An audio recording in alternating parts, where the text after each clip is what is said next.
We are almost at the end of our routine. Gentlemen, walk around the lady, left leg, right, left, right. At this point, you should be facing the audience, and we are getting into the opening, so bend your right knee slightly and take a side step to the left, moving away from the lady. At the same time, lead her to your right side. Help her to rotate, then gently push her away and slide your hand along her arm to end up holding her hand like this.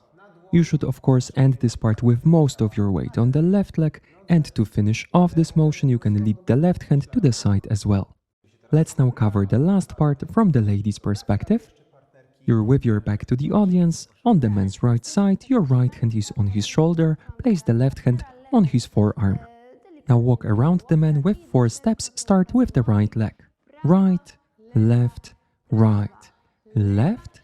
You have to get back to the same position in which you've started, so you're practically with your back to the audience. Rotate clockwise more, standing on the left leg. Bend your left knee slightly and take a side step to the right, leading the right hand to the right side and keeping the left hand on the left side. Let's count the last part. We've ended the previous one in this position on the count of 8. 1, 2, 3, 4, 5,